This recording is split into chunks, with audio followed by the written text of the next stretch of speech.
المصطفى أما بعد أعوذ بالله من الشيطان الرجيم بسم الله الرحمن الرحيم إنما يخشى الله من عباده العلماء وقال رسول الله صلى الله عليه وسلم من رأى منكم منكرا فليغيره بيده فإن لم يستطع فبلسانه وإن لم يستطع فبقلبه وذلك أضعف الإيمان أو كما قال عليه الصلاة والسلام صدق الله مولانا العظيم وصدق رسوله النبي الكريم۔ حضرات علماء کرام،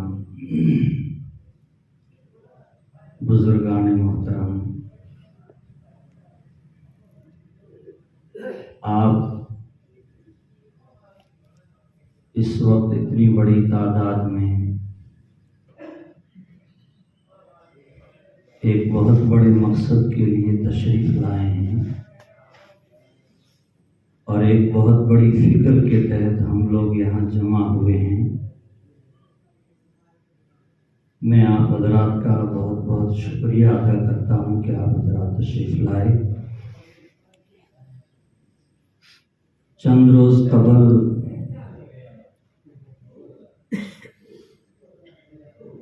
جو ہمارے علاقے کی اصلاح معاشرہ کی بڑی کمیٹی ہے، اس کی میٹنگ میں جیسے ابھی حضرت قاری صاحب نے فرمایا، 3-4 باتیں خصوصیت کے ساتھ آئی تھی۔ ان میں سے ایک بات یہ بھی تھی، معاشرے کا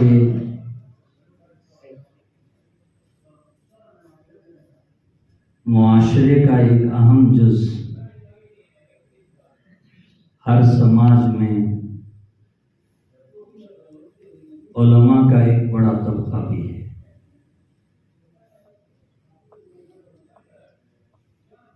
حضرت امام مالک رحمۃ اللہ علیہ فرماتے ہیں،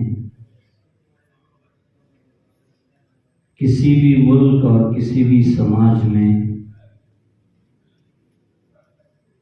اگر 2 طبقے صحیح راستے پر چل رہے ہیں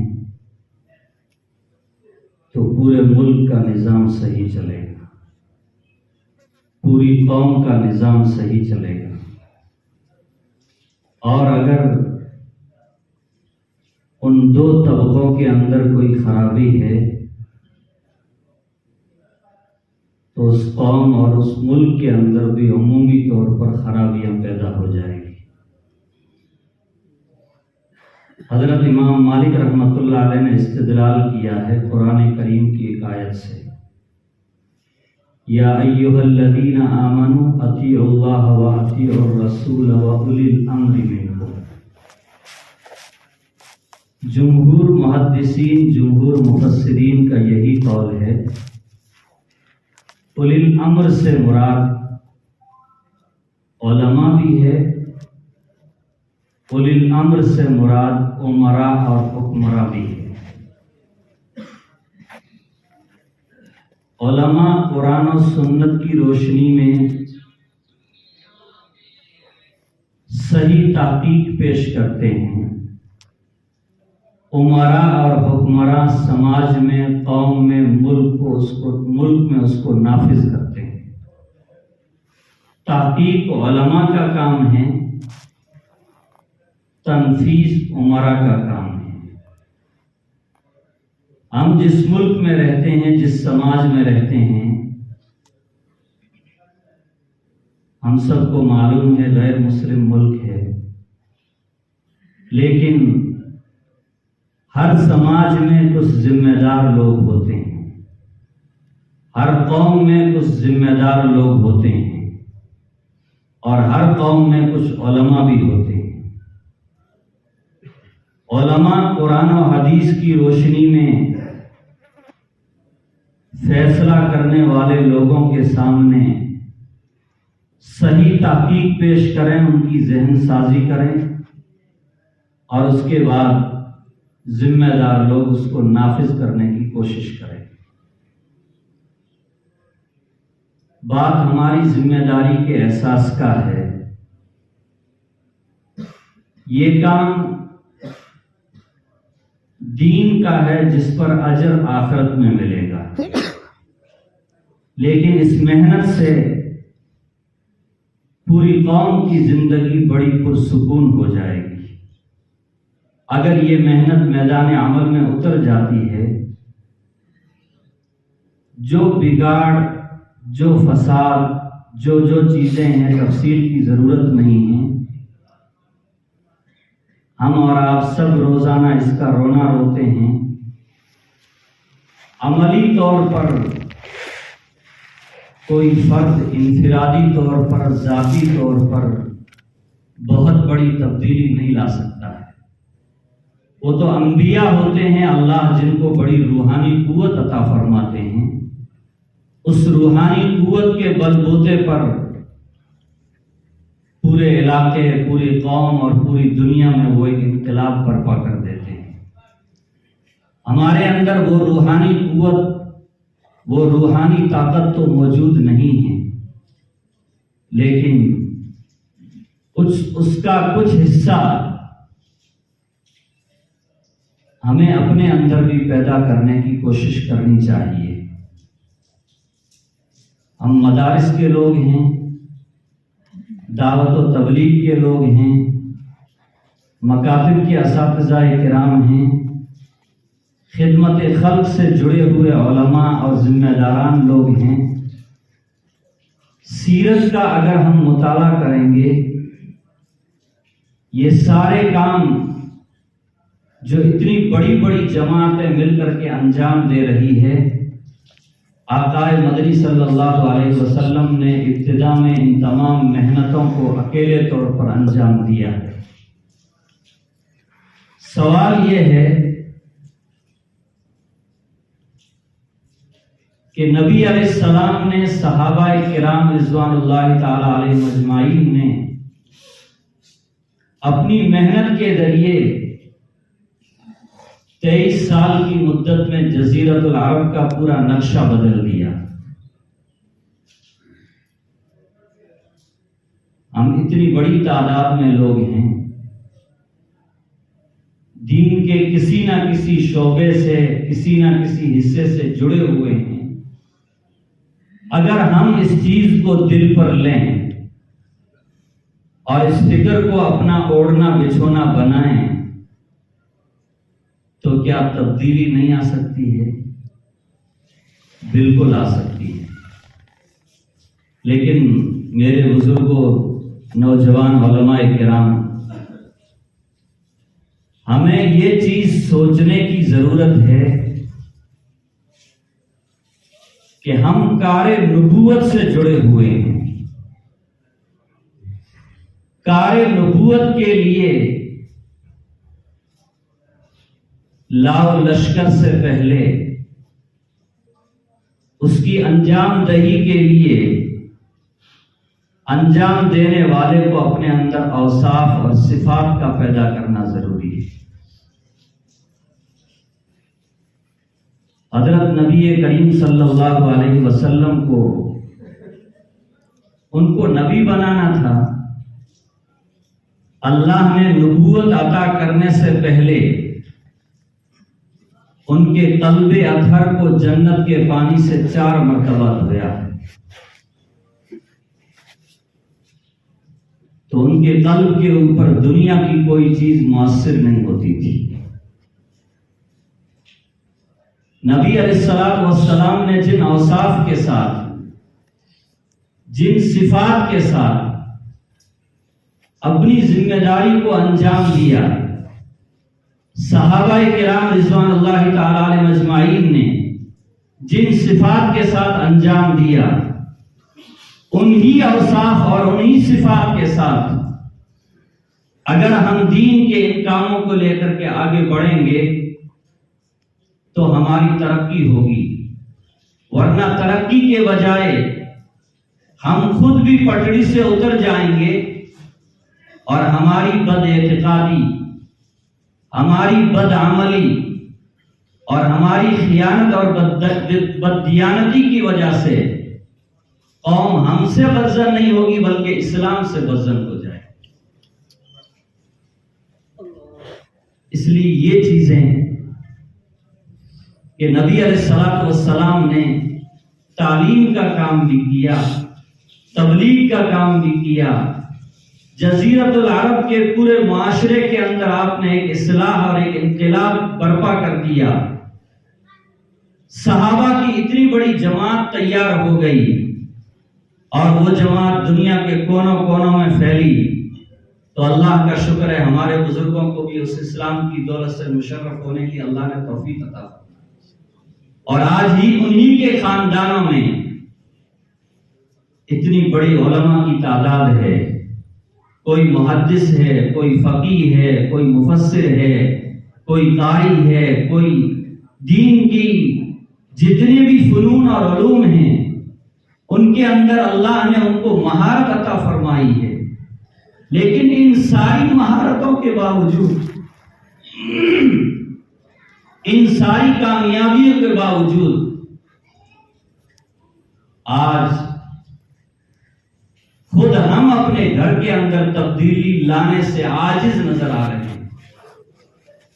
ہم عالم ہیں، اللہ کی توفیق سے عبادات کے پابند بن جاتے ہیں، کچھ تسبیحات ادا کر لیتے ہیں، بزرگوں کے بتائے ہوئے معمولات کے مطابق کچھ معمولات انجام دے لیتے ہیں، لیکن ہمارے گھروں کا جائزہ لیا جائے، بھائیوں کا کیا حال ہے، بیٹوں کا کیا حال ہے، بہنوں کا کیا حال ہے، بیٹیوں کا کیا حال ہے، کسی کے عیب کو کھولنے کی ضرورت نہیں ہے۔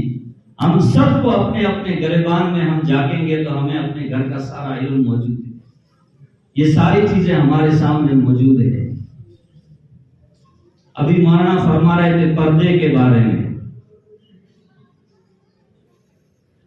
ہم میں سے کتنے لوگ ایسے ہیں جن کی ماں بہنیں نماز کی طرح پردے کو فرض سمجھتی ہو، میراث کا دینا فرض ہے، معاف کروانے سے وہ چیز معاف نہیں ہوتی ہے۔ ہم میں سے کتنے لوگ ایسے ہیں کہ جنہوں نے اپنے دادا کے انتقال کے وقت، باپ کے انتقال کے وقت بیٹھ کر کے یہ طے کیا ہو کہ قرآن میں میراث کو جو فرض قرار دیا گیا ہے اس کے مطابق بھائی بہنوں کا، دوسرے رشتہ داروں کا اتنا حصہ آتا ہے اور ہمیں اس حصے کو اللہ کی رضا کے لیے دینا ہے۔ پوری سوسائٹی کے اندر جس کو ہم نے ابھی ٹارگیٹ بنایا ہے، ایک دو مثال آپ کو مل سکتی ہے ورنہ کوئی مثال نہیں ملے گی۔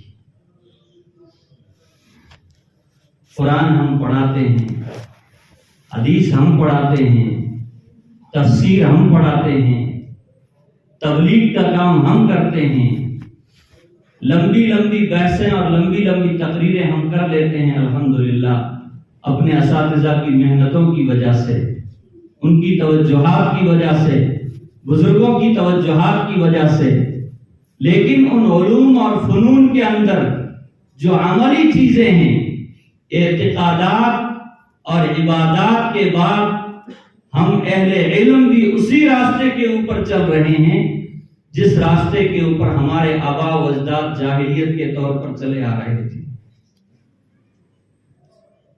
ایک بڑی سخت حدیث ہے، کل ہی مشکات کے سبق میں آئی، حضرت نبی کریم صلی اللہ علیہ وسلم نے فرمایا، ابغض الناس الی اللہ ثلاثۃ، اللہ کے نزدیک تین طرح کے لوگ بڑے مبغوض اور بڑے ناپسندیدہ ہیں۔ جیسے دوسری حدیث میں ایک جگہ نبی علیہ الصلوۃ والسلام نے طلاق کے بارے میں فرمایا، ابغض الحلال الی اللہ الطلاق، طلاق جائز ہے، حلال ہے، مجبوری میں اس کا استعمال کرنا پڑتا ہے، لیکن نبی علیہ السلام فرماتے ہیں اللہ کے نزدیک حلال چیزوں میں جو چیز سب سے زیادہ ناپسندیدہ ہے وہ طلاق ہے۔ بنیاد کیا ہے؟ طلاق کی وجہ سے دو خاندانوں کے رشتوں کے اندر کئی سالوں تک بلکہ نسلوں تک دراڑیں پڑ جاتی ہیں۔ اس حدیث میں نبی علیہ السلام نے فرمایا اللہ کے نزدیک 3 لوگ بہت ناپسندیدہ ہیں۔ پہلا شخص ملحد فی الحرام، بے دینی الحاد کا کام کہیں پر بھی انجام دیا جائے وہ برا ہے، لیکن کوئی شخص اللہ کے گھر میں حرم شریف میں بیٹھ کر کے بے دینی کے کام کو انجام دے، نبی علیہ السلام فرماتے یہ اللہ کے نزدیک سب سے زیادہ ناپسندیدہ ہے۔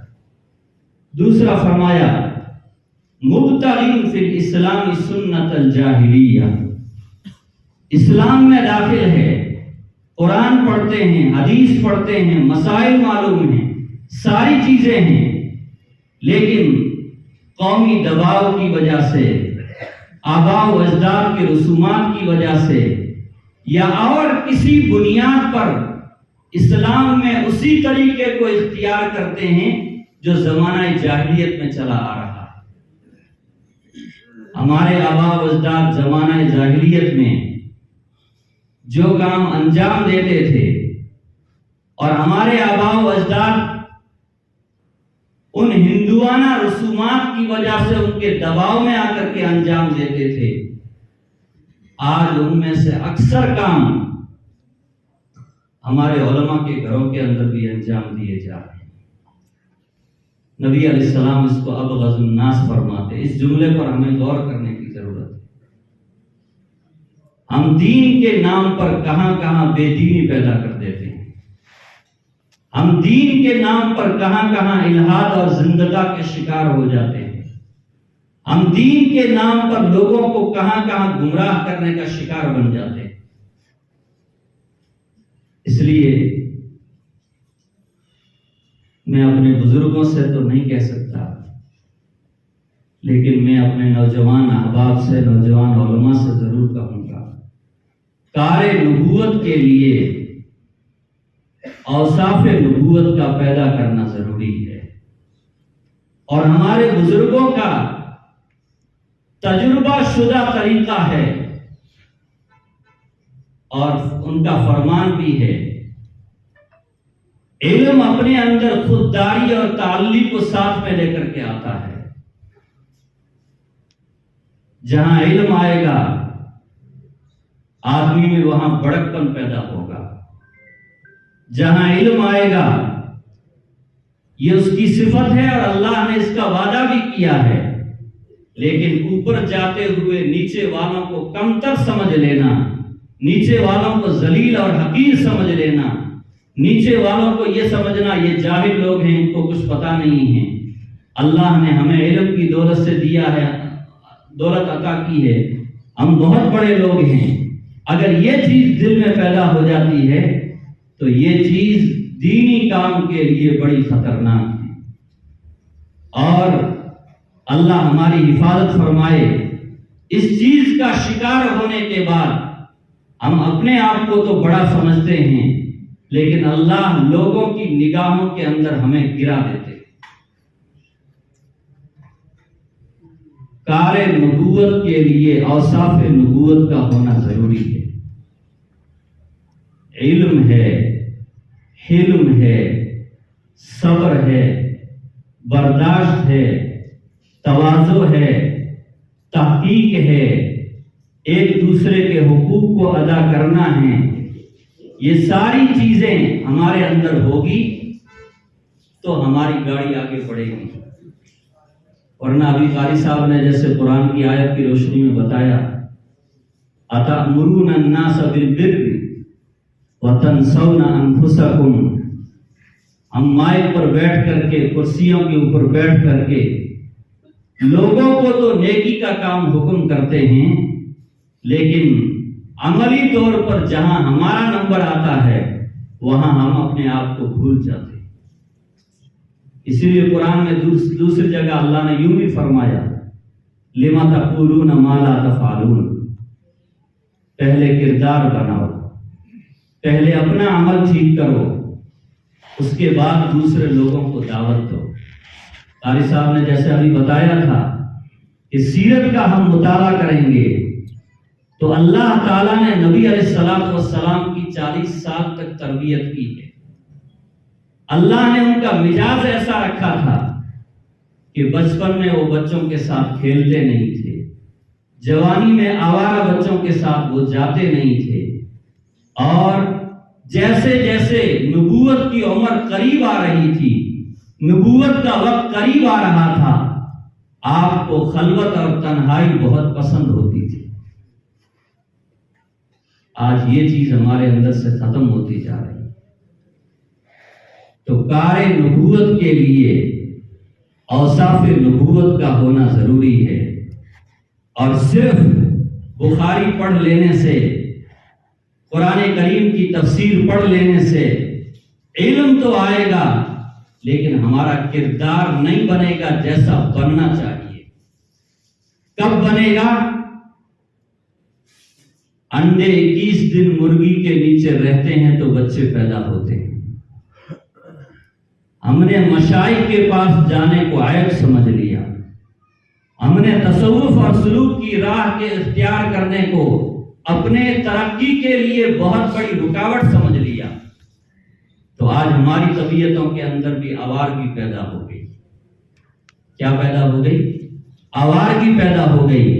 اس لیے اصلاح معاشرہ ہو، دین کا کوئی بھی کام ہو، اگر ہم اس کو نبوت کی روشنی میں انجام دینا چاہتے ہیں تو نبوت کے جو حاملین ہیں اور دنیا کے اندر جن کی شخصیات مسلم ہیں ان کاموں کے اندر، ہمیں ان کے پروں کے نیچے رہنا پڑے گا، وقت کی قربانی دینی پڑے گی، خواہشات کی قربانی دینی پڑے گی، مال کی قربانی دینی پڑے گی۔ ہم تصوف کی کتاب کا مطالعہ کر کے اپنی اصلاح نہیں کر سکتے، ہم سلوک کے کسی مضمون کو پڑھ کر کے اپنے کردار کو مکمل طریقے سے صحیح نہیں کر سکتے۔ یہ اسی وقت میں صحیح ہوگا جبکہ جن لوگوں نے اس میدان کے اندر اپنے آپ کو گھسایا ہے، اپنے آپ کو رگڑا ہے، راتیں قربان کی ہے، زندگی بھر رات کو 3 بجے ان کے اٹھنے کا معمول ہے، تلاوت کا، تہجد کا اور خدمت خلق اور امت کی اصلاح کا جن لوگوں کے اندر جذبہ ہے، جب تک ہم ان کے پاس نہیں رہیں گے یہ دین کے کام تو ہم سے ہوتے رہیں گے، لیکن جیسے ہونے چاہیے ویسے نہیں ہو سکتے۔ اسی لیے نبی علیہ السلام نے حدیث میں فرمایا ہے، اللہ دین کا کام فاسق و فاجر سے بھی لے سکتا ہے، لیکن اس میں وہ تاثیر نہیں ہوتی، وہ اثر نہیں ہوتا ہے۔ اتنی بڑی تعداد ہے اور تھوڑی محنت کی جاتی اور پورے علاقے کے لوگوں کو جمع کیا جاتا علماء کو، تو 2/3 اور علماء پیچھے ہیں۔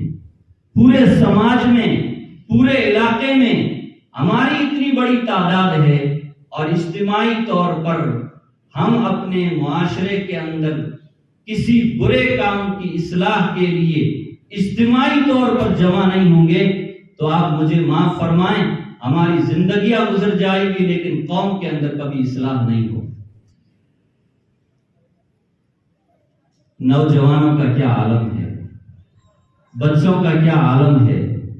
بہت بوڑھے لوگ وہ جاہلیت کا شکار تھے، اب تو علم کی روشنیاں جگہ جگہ ہے اور علم کے نام پر بے دینی پھیلائی جا رہی ہے۔ ہمارے 5% بچے بھی مدارس میں نہیں آ رہے ہیں، 95% بچے جو پیچھے ہیں ان میں سے 60% بچے اسکولوں میں ہیں۔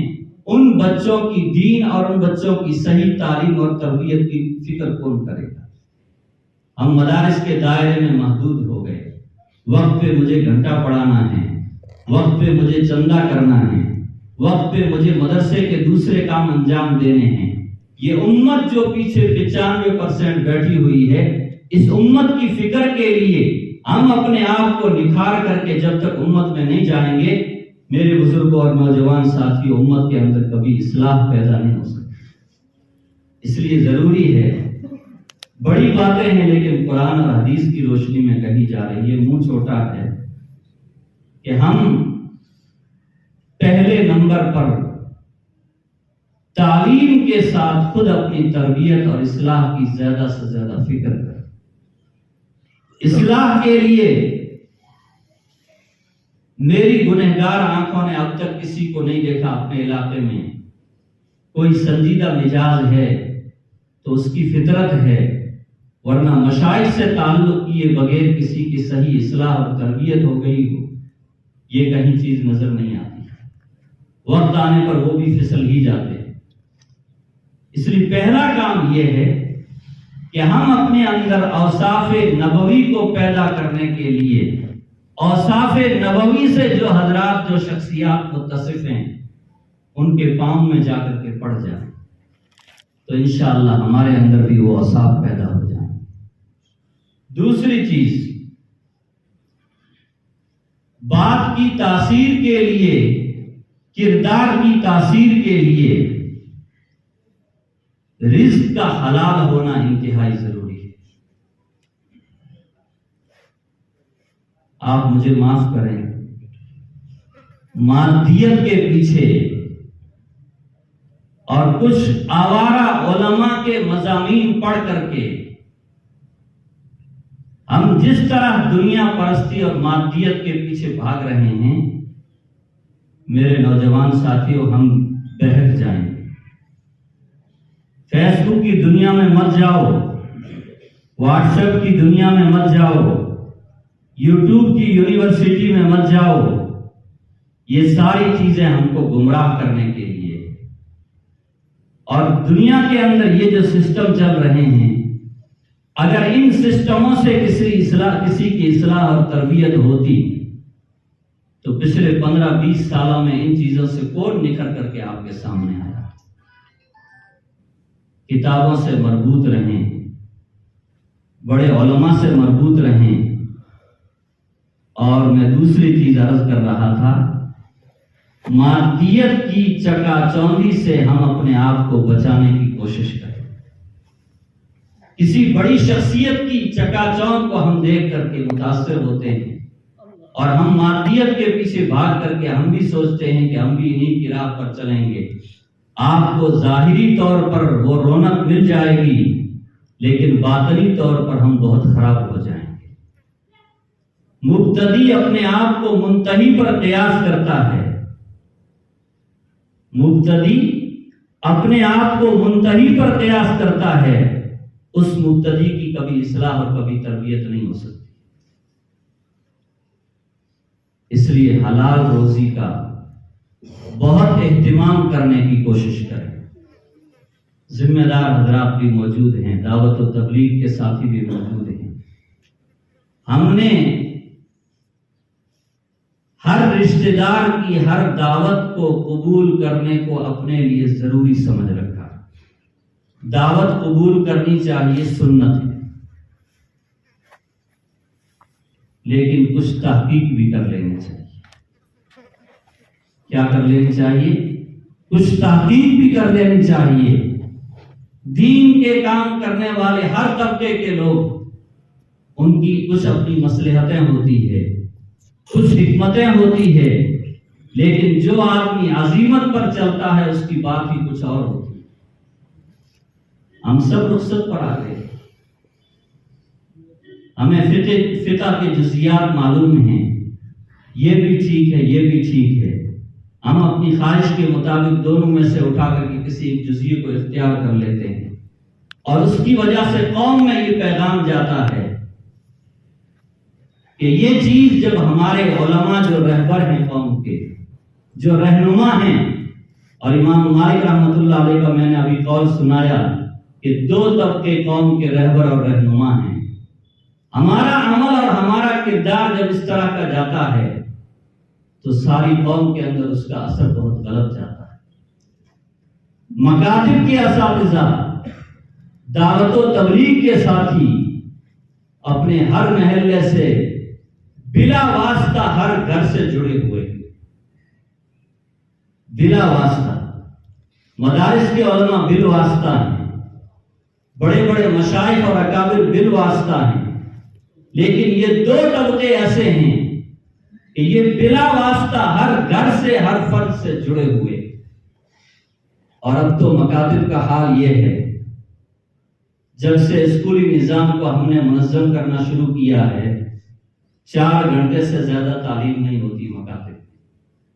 5 وقت کی نماز پڑھنا ہے، زیادہ سے زیادہ 2.5 گھنٹے۔ 4 وقت کی تعلیم ہے، 6.5 گھنٹے ہم اپنی اس ذمہ داری میں لگاتے ہیں، پیچھے 17.5 گھنٹے بچتے ہیں۔ کتنے بچتے ہیں؟ 17.5 گھنٹے بچتے ہیں۔ اگر ہماری تربیت صحیح ہوتی، اگر ہماری فکر صحیح ہوتی، ہم روزانہ اپنے محلے میں ایک گھر کو ٹارگٹ بناتے، ایک فرد کو ٹارگٹ بناتے، 30 دن میں کم سے کم 30 افراد تک تو ہماری دعوت ضرور پہنچ جائے۔ لیکن ہماری کوتاہی کی وجہ سے، سستی کی وجہ سے ہم یہ کام انجام نہیں دے پا رہے ہیں۔ جب ہم نہیں دے پا رہے ہیں تو قوم گمراہی کی طرف جا رہی ہے، اور قوم ایک دن ہم کو بھی اپنے اس سیلاب کے اندر کھینچ کر کے لے جائے گی، کوئی بچانے والا نہیں ملے گا۔ وہ آپ کو واقعہ یاد ہے کہ اللہ تعالیٰ نے حضرت جبرائیل علیہ السلام کو بھیجا، فلاں بستی کے لوگوں کو ہلاک کر دو۔ فرشتے نے واپس آ کر کے جواب دیا، اے اللہ تعالیٰ، وہاں تو ایک بہت تیرے نیک بندے بھی رہتے ہیں، بہت صالح بھی رہتے ہیں۔ اللہ کی طرف سے جواب آتا ہے، اپنی ذات کی حد تک تو نیک ہیں، لیکن انہوں نے قوم کی فکر نہیں کی تو قوم کے ساتھ یہ بھی غرق ہوں گے۔ اور دوسری حدیث میں الفاظ مجھے یاد نہیں رہے، لَتَأْمُرُنَّ بِالْمَعْرُوفِ وَلَتَنْهَوْنَ عَنِ الْمُنْكَرِ، البتہ ضرور بالضرور، ڈبل تاکید ہے عربی کلام میں، لَتَأْمُرُنَّ بِالْمَعْرُوفِ، البتہ ضرور بالضرور اچھے کاموں کا حکم کرو، وَلَتَنْهَوْنَ عَنِ الْمُنْكَرِ، اور ضرور بالضرور برے کاموں سے لوگوں کو بچانے کی کوشش کرو۔ اگر تم نے ایسا نہیں کیا، قریب ہے کہ اللہ کا عذاب تمہارے اوپر مسلط کر دیا جائے۔ اور میرے بزرگوں، عذاب آسمان سے آئے وہی عذاب نہیں ہے۔ ہمارے گھروں میں بے دینی کا ماحول، یہ بھی اللہ کی طرف سے ایک بہت بڑا عذاب ہے۔ اس لیے بہت پہلے سے علماء سے تعلیم کے تعلق سے میں ایک درخواست کرتا آیا ہوں، اسکولی نظام کو بھی، اسکولی تعلیم کے سسٹم کو بھی جب تک ہم اپنے ہاتھوں میں نہیں لیں گے، تب تک یہ ہمارے ڈاکٹر بنے ہوئے لوگ کسی کام کے نہیں ہیں، انجینئر بنے ہوئے لوگوں میں مخلوق کی خدمت کا کوئی جذبہ نہیں ہے۔ ہمارے کسی بزرگ نے لکھا ہے، اور حضرت مفتی شبیر احمد صاحب نے فرمایا بھی تھا، 4 طبقے ایسے ہیں امت میں جن میں کوئی رحم نہیں ہوتا ہے۔ ان میں ایک انہوں نے ڈاکٹر کا ذکر کیا، ایک پولیس والے کا ذکر کیا۔ ڈاکٹر اپنے بھائی کو نہیں بخشتا ہے، اس لیے تو اس کے دل میں دینی ہمدردی نہیں ہے۔ پولیس والا لوٹنے پر آتا ہے تو اپنے بھائی کو بھی نہیں بخشتا ہے۔ تو اس سسٹم کو بھی ہم ہاتھ میں لے کر کے صحیح تربیت کا جب تک ان کا انتظام نہیں کریں گے، ان کا رخ بھی صحیح نہیں ہوگا۔ اور جن کی تربیت نہیں ہوئی ہے، ہمارے خاندان کے، ہمارے گھروں کے وہ بڑے بڑے آفیسر ہیں، بڑے بڑے ڈگریوں والے ہیں، آپ دیکھیں گے کہ ہم اور آپ ان سے ملاقات کے لیے جاتے ہیں دین کے نام پر، تو وہ اپنا 5 منٹ کا وقت دینے کے لیے بھی تیار نہیں ہوتے۔ اس لیے ابتدا ہم یہاں سے کریں۔ ہم نے تعلیم کا نعرہ لگایا ہے، اور ہمارے بزرگوں نے مدارس اور مکاتب کا جال بچھایا تھا، تو تعلیمی طور پر ایک انقلاب آیا ہے۔ لیکن اب اسکولی سسٹم ہم منظم کرنا چاہتے ہیں، تو اس سسٹم کو بھی اپنے ہاتھ میں لینا پڑے گا، چاہے سرکاری اسکول ہو چاہے پرائیویٹ اسکول ہو، یا ہمیں اپنے طور پر اپنے گاؤں کے اندر اس نظام اور سسٹم کو شروع کرنا پڑے، اگر علماء نے، دیندار لوگوں نے اس کو ہاتھ میں نہیں رکھا تو اس سسٹم کا ہمارے بچوں کو، ہماری قوم کو کوئی فائدہ ہونے والا نہیں۔ ڈگریاں مل جائے گی، ہو سکتا ہے وہ حکومتی سسٹم میں داخل بھی ہو جائیں گے، لیکن قوم کی ہمدردی، امت کی ہمدردی ان کے اندر پیدا نہیں ہوگی۔ اس لیے میں اپنے طور پر پہلے اپنے کو مخاطب بناتا ہوں اور آپ حضرات سے درخواست کرتا ہوں کہ ہم جو کار نبوت سے جڑے ہوئے ہیں، اللہ نے اپنی توفیق سے جوڑا ہے، ہمارا کمال نہیں ہے، اللہ نے اپنی توفیق سے جوڑا ہے، اور ہم اس کو قدر کی چیز بھی سمجھتے ہیں، اپنی عزت کی چیز سمجھتے ہیں، تو اس کام کی انجام دہی کے لیے جن اوصاف اور جن صفات کا ہونا ضروری ہے، ان صفات کو ہمیں اپنے اندر پیدا کرنا پڑے گا۔ صفات کو پیدا کرنے کے لیے دعاؤں کی بڑی تاثیر ہے، لیکن دعاؤں سے بھی زیادہ مشائخ کے ساتھ تعلق کا ہونا، اور صرف تعلق نہیں کہ سال میں ایک مرتبہ جا کر کے ہم مل لیے، اپنا ہر کام، اپنا ہر اہم کام، چاہے گھر کا کام ہو چاہے دینی کام ہو، ہم اپنے کاموں کو ان کے مشورہ سے انجام دینے کی کوشش کریں۔ دوسری چیز میں نے آپ حضرات کے سامنے یہ عرض کی ہے، رزق حلال کا ہم بہت زیادہ اہتمام کرنے کی کوشش کریں۔ اگر رزق حلال کا اہتمام نہیں کریں گے، ہمارے کام کا کوئی اثر بھی نہیں ہوگا، زبانی جمع خرچ کر لیں گے لیکن ہمارا دل انتہائی سیاہ ہو چکا ہوگا۔ اس لیے یہ چیزیں ادباً آپ حضرات کے سامنے عرض کی گئی ہے۔ اللہ تعالی ہم سب کے جمع ہونے کو قبول فرمائے۔ عوام کے معاشرے کی سدھار کے لیے ضروری ہے کہ ہم پہلے اپنی اصلاح اور تربیت کی فکر کریں۔ اللہ تعالی ہم سب کے جمع ہونے کو قبول فرمائے، اور بزرگوں کے تعلق سے اگر ان کی شان میں کوئی غلط بات کہہ دی گئی ہے تو میں معافی چاہتا ہوں، اور منتظمین سے کسی مجبوری کی وجہ سے تاخیر سے پہنچا، اس تاخیر کے اوپر بھی یہاں کے منتظمین سے میں معافی چاہتا ہوں۔ اللہ تعالیٰ آج کے جمع ہونے کو بے انتہا قبول فرمائے، اور آئندہ کے لیے اس اجتماع کو اور ان فکروں کو اللہ عملی طور پر میدان میں اتارنے کی بھی ہم سب کو توفیق عطا فرمائے۔ وآخر دعوانا ان الحمدللہ رب العالمین۔ Thanks for watching. Don't forget to like, comment, share and subscribe to Al Wahid channel.